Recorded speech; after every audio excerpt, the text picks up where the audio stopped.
Hey, what's up, guys?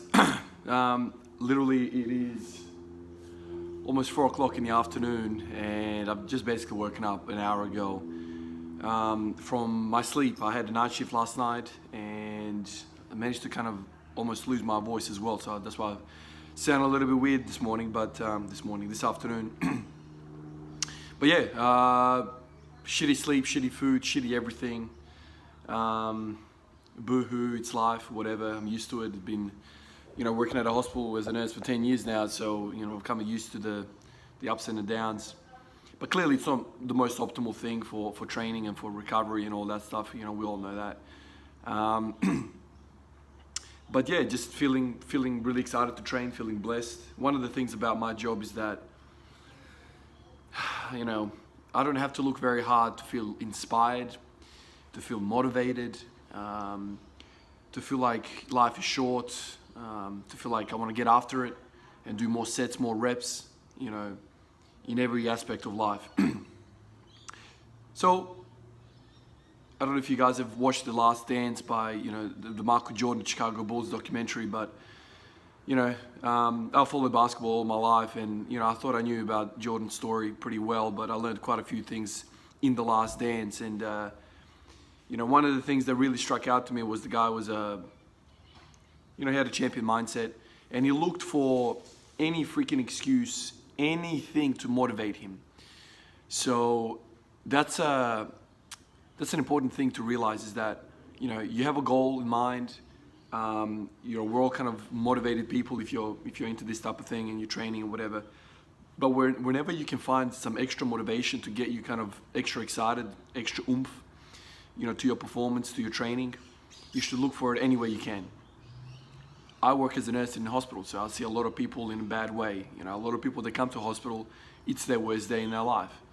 And last night, this fella did not come to my department, but through the ambulance officers and whatever, there was a unfortunate incident. There was an MVA, a motor vehicle accident, where a young lad in his 20s, pretty bad accident, ended up having a cardiac arrest.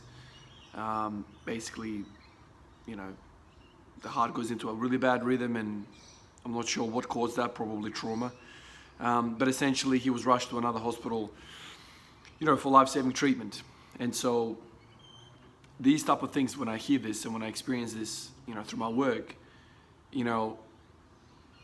he's in a bad way, right? It's clear that he's in a bad way, and it's probably the worst day of his life. He would give anything to be in my position, to be able to have the opportunity to squat, to do a session of squatting. Like, how mild is that? I'm blessed, I'm very lucky that I can wake up in the morning, I'm feeling great, I'm healthy, I get to go in here and squat. So when you hear these stories, when you rub shoulders with people that are having a really bad day, it motivates you, and it belittles some of your hardship in your life. When you put it into perspective, when you kind of put it on the weighing machine, you realize that really your plight, some of your issues that you think you're dealing with, it just completely belittles it. And so, I haven't had food, I haven't had good sleep, I'm probably coming down with something, my voice is kind of going down, whatever. I feel great, like I don't feel systemically unwell in any way, but like my voice is down, right? So that's something. Really I should not, squat today, because like, what am I squatting for? All these excuses. But I'm healthy, and I haven't had a car accident, and I'm not dying of a heart attack. So I just can't wait to basically come in here and put in a squat session and get on with it. And even if, on the grand scheme of things, this session means nothing towards my goals in terms of physical development, I look at it as mental development up here, because I'm exercising my liberty, my freedom, my blessings, to actually come in here and squat. So I kind of, in a way, kind of like Michael Jordan, I look for any sort of inspiration anywhere I can. And I always make sure, I call it zooming out. I always kind of zoom out and try and see the world in a global kind of aspect. And so it belittles some of my feelings towards what I'm dealing with, which is completely insignificant if you think about what people are going through right now in the world. So, how lucky am I that I have the ability to come in here into my own freaking shed with a full squat rack, weights, a barbell, and I get to just have fun lifting weights.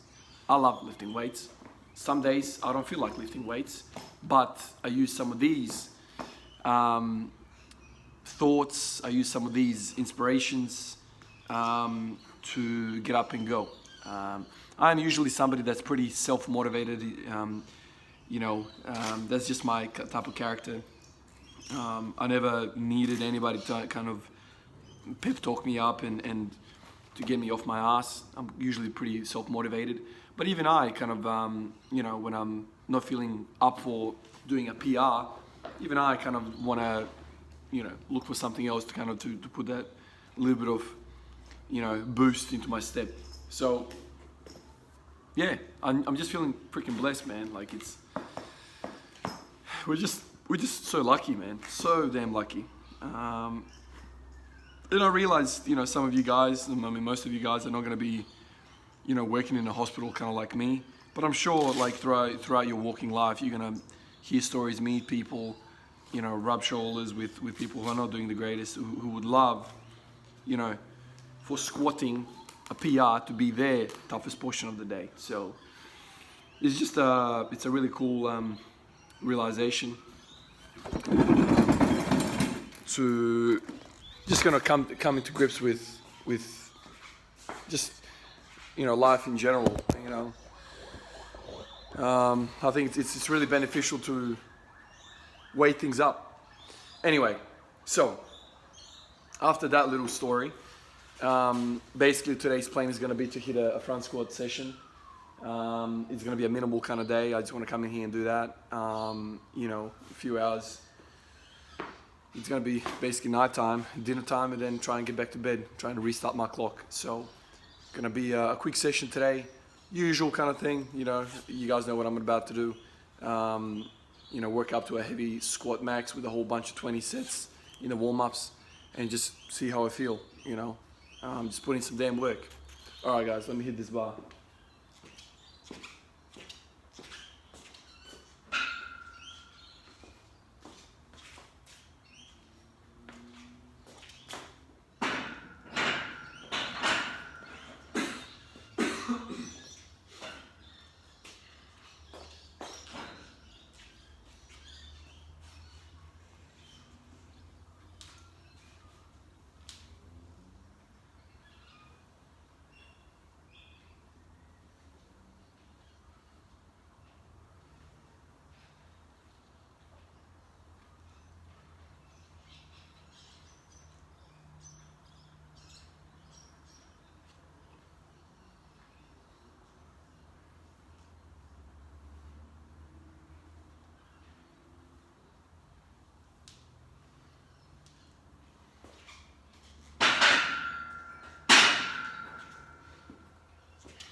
It's like usual, the first set is the hardest. It's always been the case like that.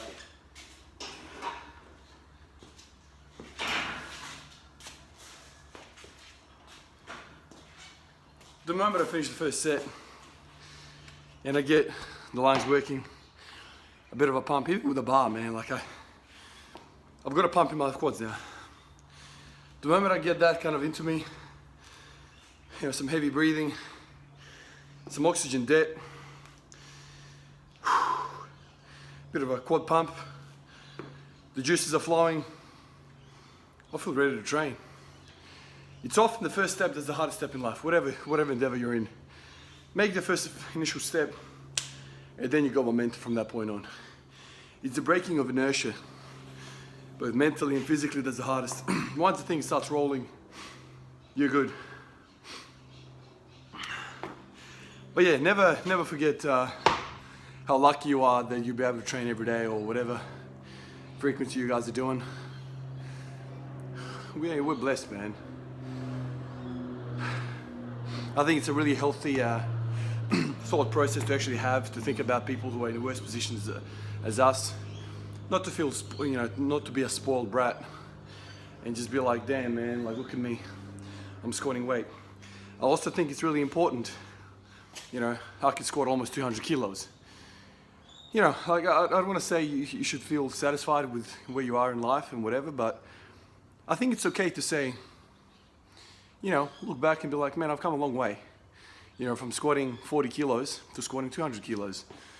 You know, I think it's a pretty cool feeling just to stop and basically smell the flowers and say, well done, man, like you've come a long way. By no means are we full and satisfied. You know, there's a whole lot more there to, you know, to accomplish. I think it's a healthy process to actually stop and be like, yeah, I've done well.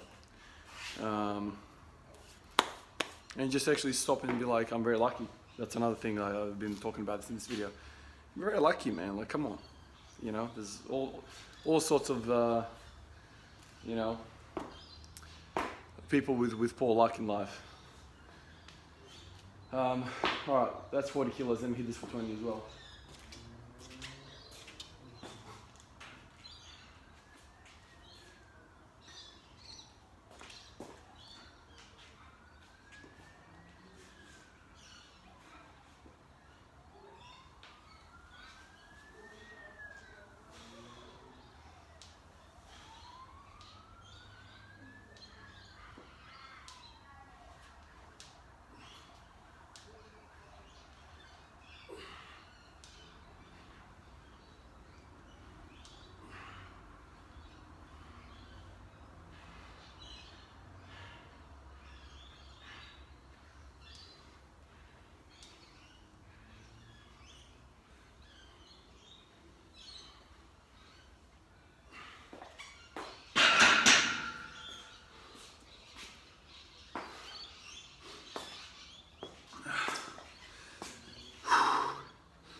In a way, it's really cool to have no food in your belly, because I feel like I can really engage in my core. I feel strong in the core.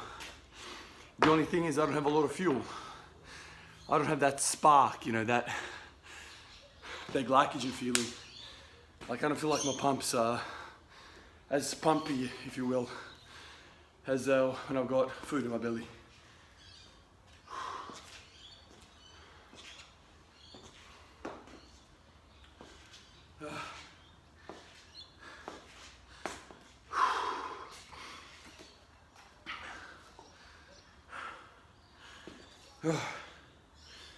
Chilly today as well.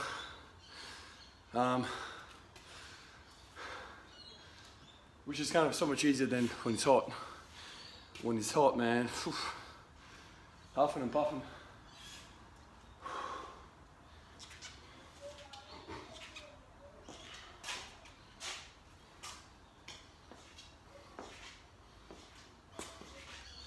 I saw another guy on the net, only a small channel, I forget the guy's name, but he's an above knee amputee, and he's just putting in work. He's got a similar setup to me. Just you know, trains with a barbell, just getting after it, doing whatever he can. Man, that shit is inspirational as hell, man. You know, look at me, an able person. I've got all the luck in the world. You know, what excuses do I have, you know? There's people who are dealt with much worse cards and are doing more than people that have everything in life. Just sitting there feeling all depressed and fat and whatever. As C.T. Fletcher says, eating bonbon. You know, bonbon eating motherfuckers. As C.T. Fletcher says. The whole thing is a mindset, man. Like, I hope you guys realize that all of sports is about mentality. It's all about how crazy you are about whatever your goals you have. When you watch The Last Dance, I hope you guys watch it because it's fucking legendary. You don't even have to be a basketball fan. The Last Dance is just epic. From a sports point of view, I don't really care what the sport is, man. With that type of mentality, Jordan would have been the greatest in any fucking sport. It's not that he was obsessed with winning, but he had a will to be the best. And he couldn't take somebody outworking him. One of the things that I found really cool was that, you know, he was really hard on his teammates, and it was well documented in the series. You know, he was hard, he was, you know, paying people out, he was getting after people, he was challenging people one-on-one, he was challenging people to go, you know, head on in training or whatever. But what he said was that, I didn't expect anyone to do anything that I didn't do. And that's what makes it palatable. That's what makes it acceptable. You know, if he was an asshole and he was punching people in the face, like Steve Kerr, and he was getting after people, paying people out, and he was a lazy ass, and he was sitting around and not doing the work, that's different. That guy is a shithead. But when somebody's doing all that shit, trying to motivate everyone around him, and he's busting his balls, and he's doing as much as he can, more than everyone else, all of a sudden, that's a leader. You know, that's a good leader. You know, he's leading by example. We've all heard that. You know, so if you want a message to resonate with people, if you want your message to be accepted with weight and respect, you got to show people that you're about that, man. You have to show people that you're actually about whatever you're preaching. You know, if I sat here, for example, not that I'm comparing myself to Michael Jordan because it's worlds apart, but if I sat here and I pulled up a chair and I'm like, yeah, guys, I've got the fucking best routine here. This is the way to the top. And I'm sitting here fat as fuck, unfit, and weak. You know, it's like the old saying.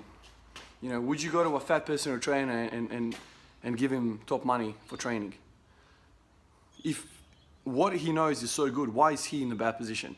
Why isn't he using that information?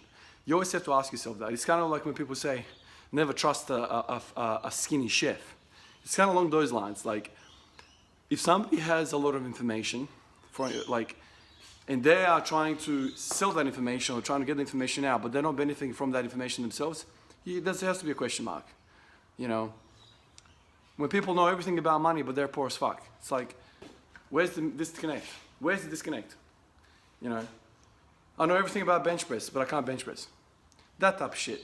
So, if you want to be a leader, you have to show people by example, and then you have to get after people and push them if that concerns you. For example, Jordan couldn't have won all those championships without a team.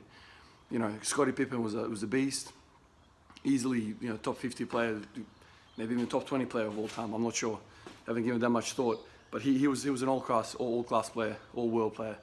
You know, and then he had a bunch of role players that he went after. You know, he put people, you know, on notice. He expected the best.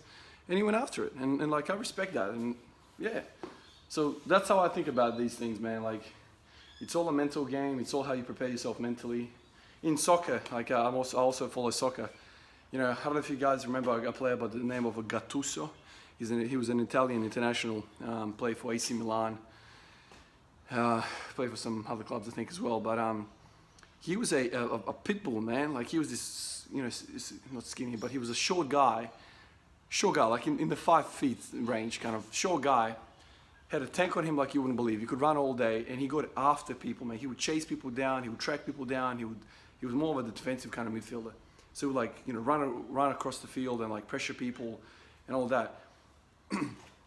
That type of endurance, that type of mentality, man, like, you can't teach somebody that. It needs to come from within.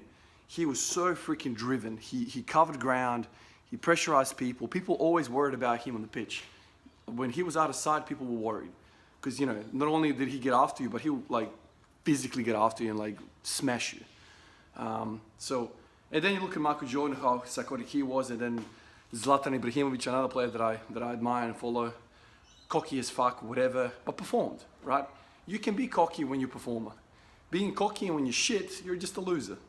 But usually these people with these type of freaking mentalities, you know, they put themselves in these type of mental spaces so they can motivate themselves, so they can kind of fuel that fire so they can improve.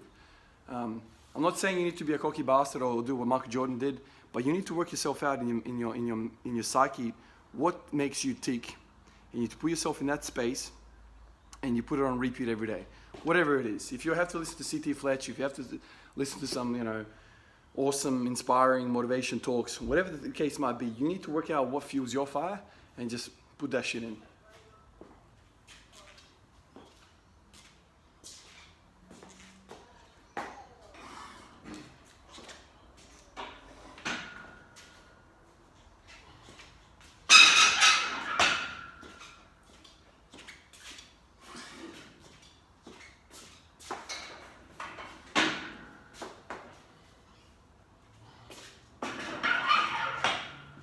This is always the hardest, you know, I said the hardest thing was the first set, but this is really the hardest set of the day because it's 60 kilos for 20. Usually I start getting a damn good pump, you know, by the time I hit like 12 reps.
When people come to my work and I'm a triage,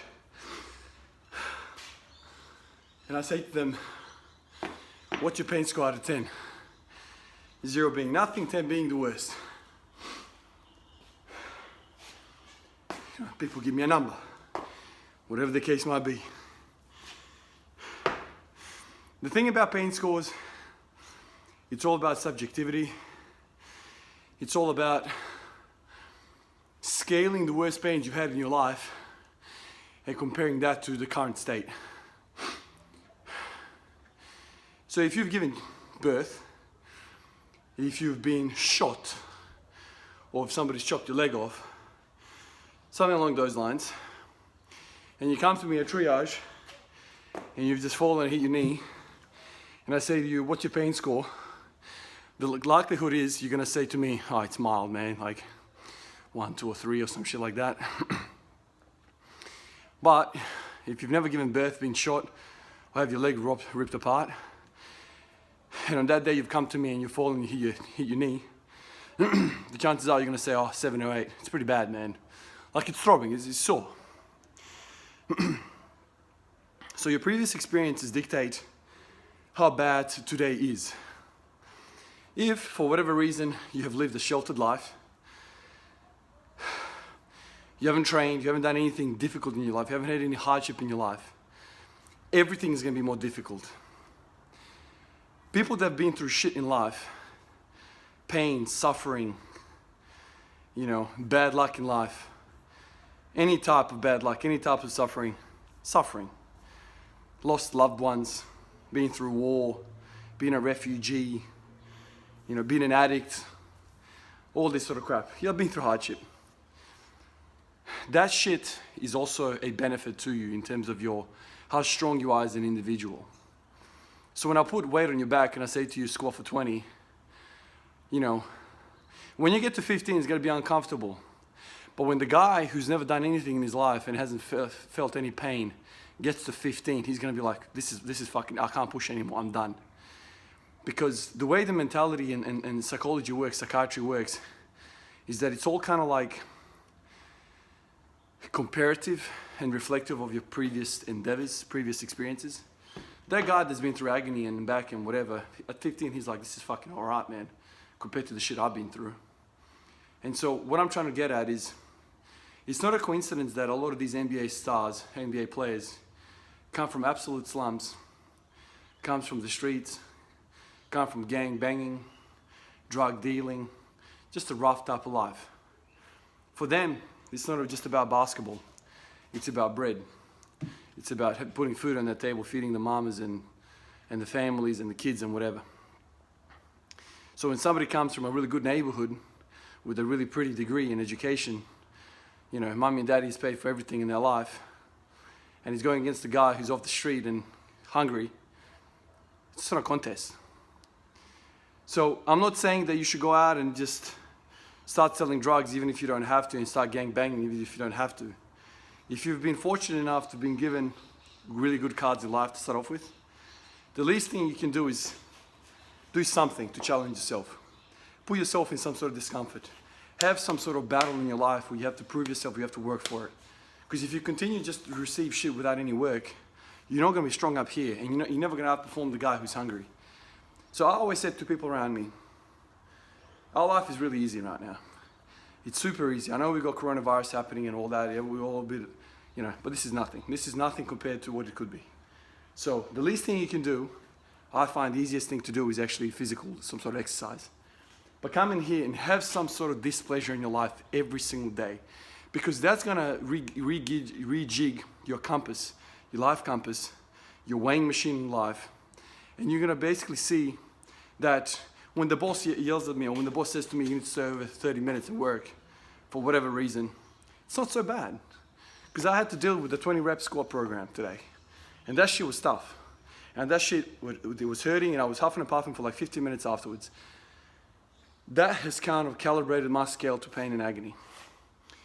So, there is benefits to training. And usually the people who have suffered more, who have done more reps, who've done more 20 squat programs, are tougher people up here. So, and it's like an addiction. It's like a leveling up in a video game.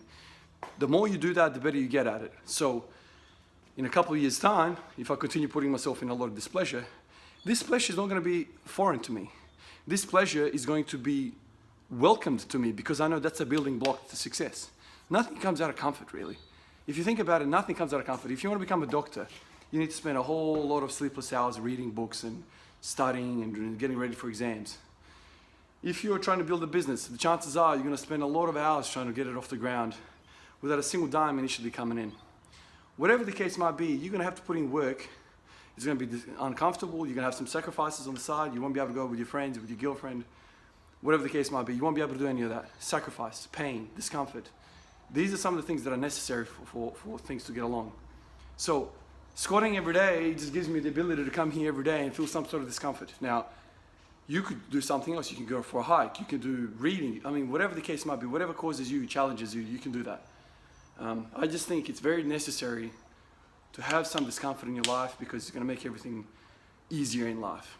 And for some people, the choice was removed from them early on in their life. They got dealt with some pretty shitty cards, born into unfortunate circumstances, and so that discomfort was given to them. They didn't have to organize themselves to get that. So it's all about mentality. It's everything about mentality. When you wake up and feeling shit, the chances are you're not understanding the whole scale of the world. You know, always think to yourself, I know, you know, Jordan used to say to yourself, I think Kobe Bryant actually said that, you know, another one of my idols growing up. He said, I get up 4 in the morning and I know somebody in the world is working. He's putting up shots, he's in the gym, putting in work. So the idea that somebody's potentially outworking you is a fuel. Anyway, these are some of the ideas that circulate in my head when it comes to kind of preparing yourself mentally for it.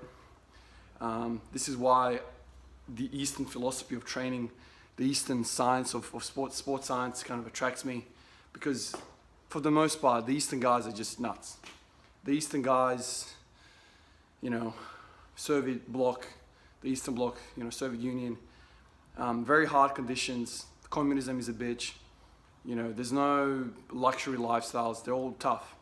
And toughness, you know, exhibits itself really well in this type of game where we're dealing with weights and power and strength and all that. Because usually the tough people do really well. The pussies get weeded out. Like if you're a pussy and you chicken out 15 reps out of 20, you're not going to do well. It's the tough cunts who are continuously pushing the boundaries that do really well.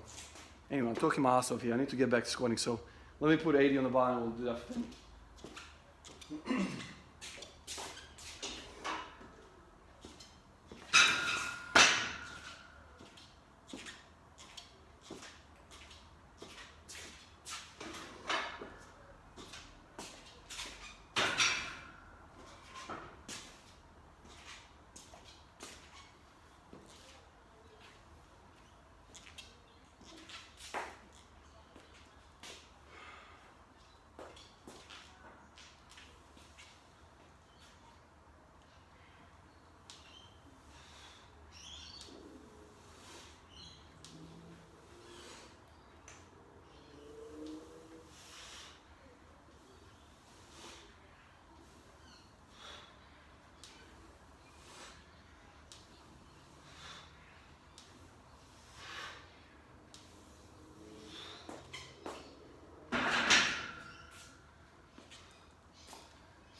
This is what I always say to people, how bad do you want it, man? Because that's the only question you gotta ask yourself.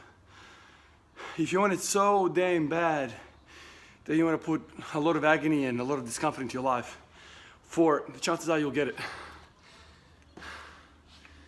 You know, I could be in my bed right now in a warm bed, chilling out and saying to myself, oh, I had a night shift. Had a night shift. I'll put into work tomorrow. I'll get a hot chocolate out and watch a Netflix movie.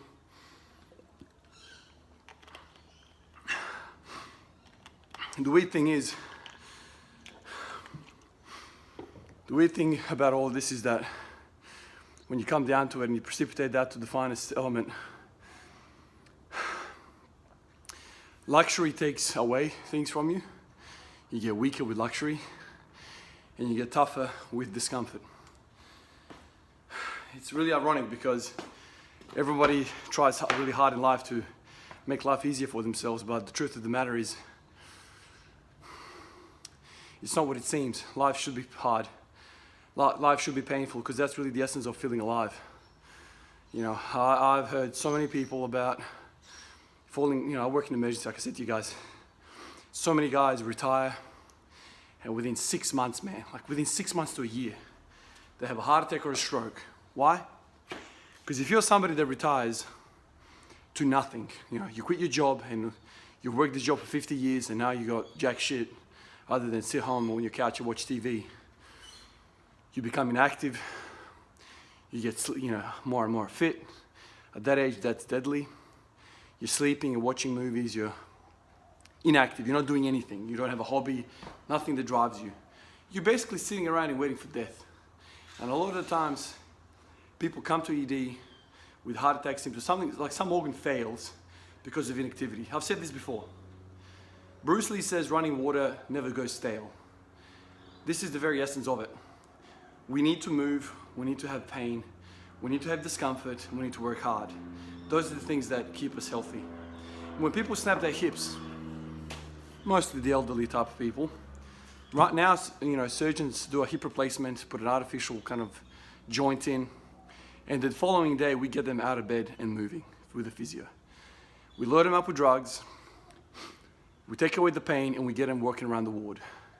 Why is that? Because we know the longer they stay in bed, the bigger the chances are for infection and just post-op complications. You know, clots forming, you know, pneumonia forming because you're not breathing up and down, like you're not expelling the shit out. And so it's all about movement. Move every single day. This is why Squat Every Day is a beautiful idea, because it really plays into that. When people retire, they just sit at home, watch TV, completely turn off and have comfort, then they fall sick and they basically die soon after. It's ironic, but this is how life is. This is what I've observed. Welcome discomfort, because that is the essence of living, that is the essence of basically life. So, you know, how much you can tolerate is how successful you're going to be in life. Simple as that. If you're a hard-ass motherfucker from the streets, gangbanger, or you're a refugee and you've seen all this shit, this is easy, man. This is piece of cake. For me, this is hard work, right? Because I live a sheltered life and a good life. My life is great. A well-paid job in a nice house, beautiful shed. No one's after me, no one's trying to put a bullet in my head, nothing like that. I'm comfortable. So I'm from a different type of world. So I can just imagine somebody in some world like doing, you know, what I just did, 10 sets, 10 reps with 80. He's probably doing that for 20. Because he can. Because it's his stuff. Lactic acid for him is not pain. So, anyway, let me put a handy on and we'll do that for 10, 4, 5.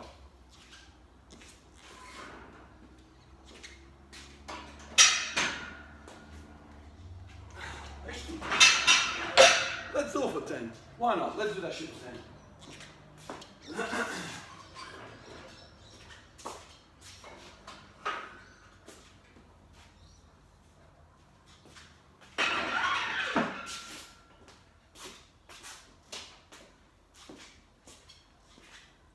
I don't even know if you guys could see me before, but yeah, it got a bit dark.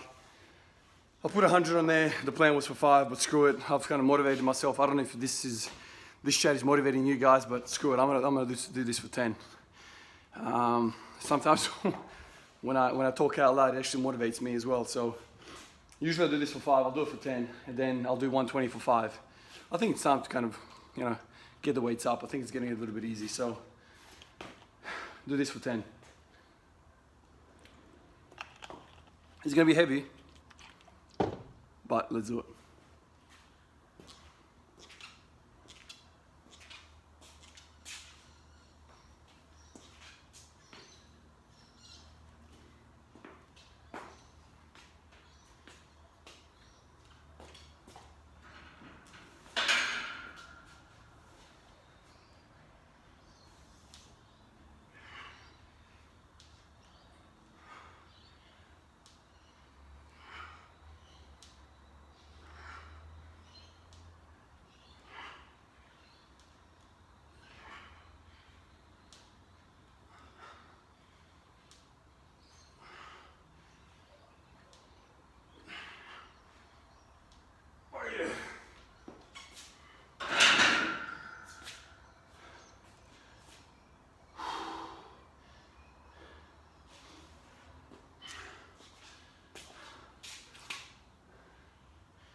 Oh.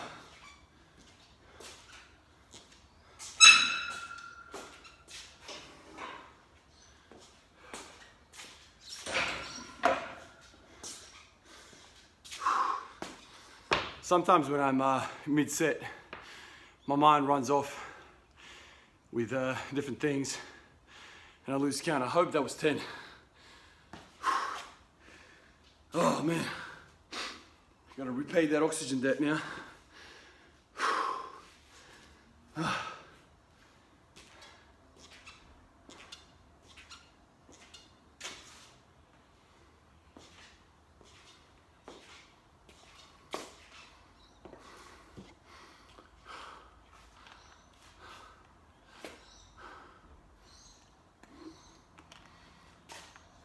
All right, that was good actually. It's a sign that I'm growing, because I remember 100 for 5 feeling heavy. Now I just did it for 10. Slowly creeping up, you know, signs of growth. Discomfort brings growth. Simple as that. Man.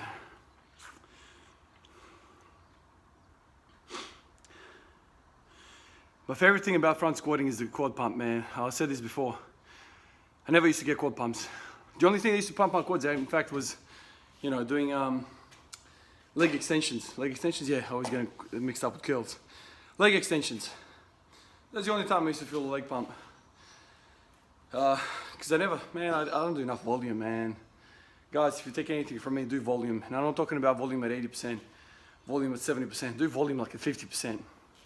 It's easy, cheap, recovery volume. Do that shit. It won't harm you. I guarantee you won't harm you. Still put in the work at the top. But you want to do shit that doesn't cost you too much.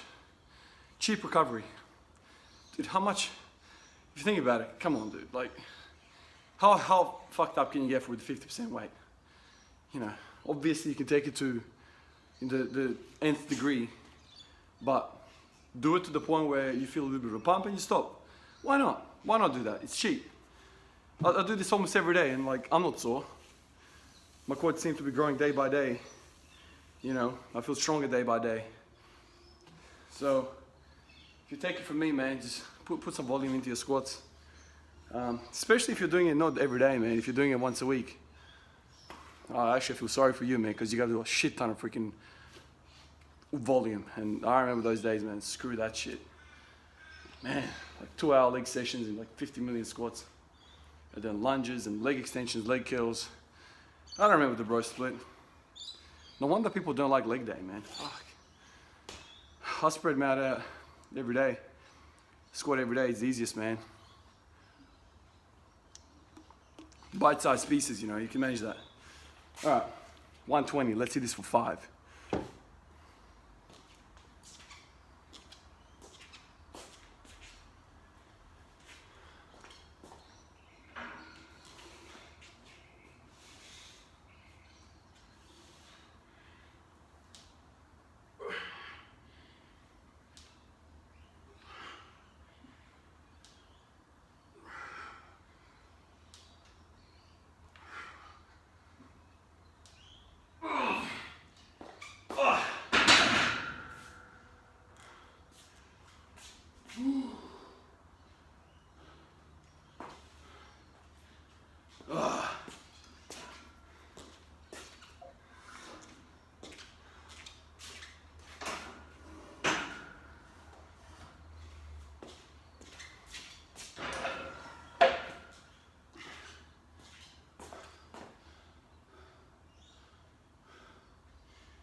All right, 140 now.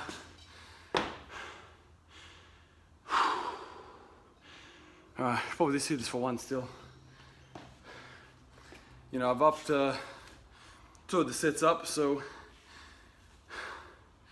I did 80 for 10, I did 100 for 10, and then I did 120 for 5. So 100 for 10, 120 for 5. That's 2, you know, I guess you could call them PRs, I don't know. The volume's getting up, so I think I'll do 140 for 1 here. Shit, we're 42 minutes in. All right, we're getting on. I did a lot of talking in this video.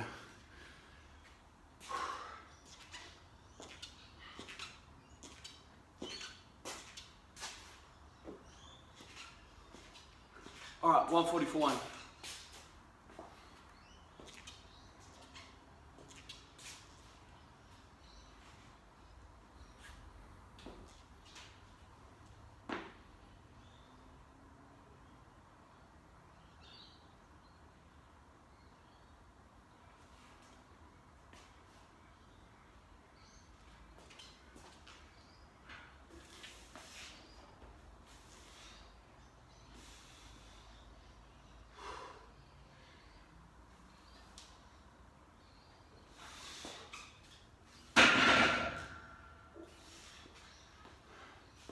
All right, let's go 1 more rep at 150.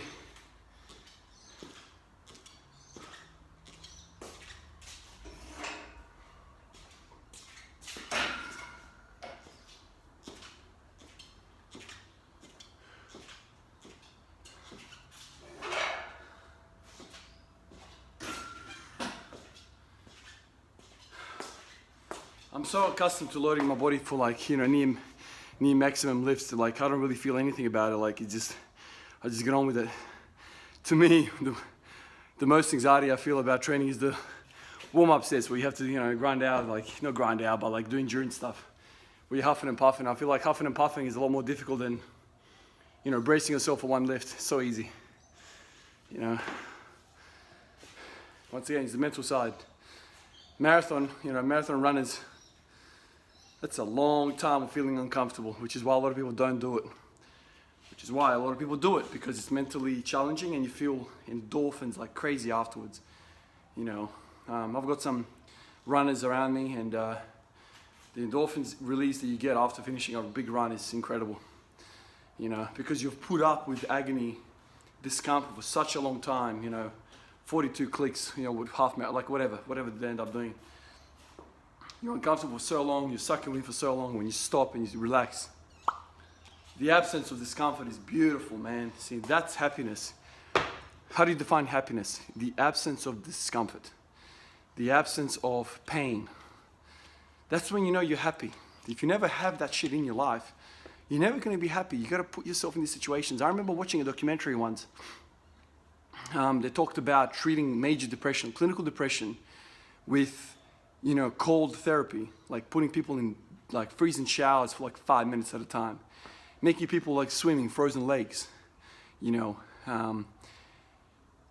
the brain lights up with like endorphins when you get out of that. The act of overcoming the fear and the discomfort in your mind to get into such a cold state, when you come out of it, you're like, fuck, I feel so good not being in there. And so discomfort is the key, man. Like, you need to feel discomfort every day. I truly believe that. It's the people that get too comfortable end up getting depressed. I see it all over the world, man. In many different aspects of life. In my work, I see it all the time. You know, guys in like affluent suburbs with BMWs and Mercs and two-story houses, white picket fences, coming in with depression. It's like, what the fuck? People like in, you know, some shoddy areas in my city, are they happy? Why are you unhappy, man? There's just so much to it. It's so complex, but I truly believe it's discomfort. You need a dose of discomfort every day for you to be happy. All right, let me hit this 150 and we'll call it a wrap. 46-minute video. Let's get it.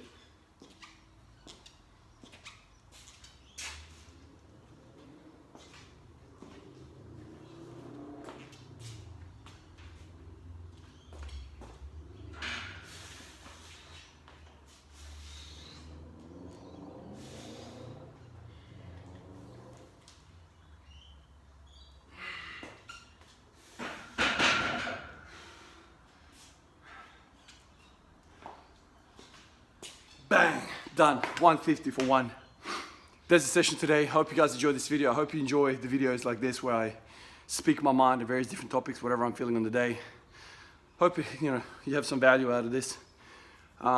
Anyway guys, I'll catch you in the next one. Catch you.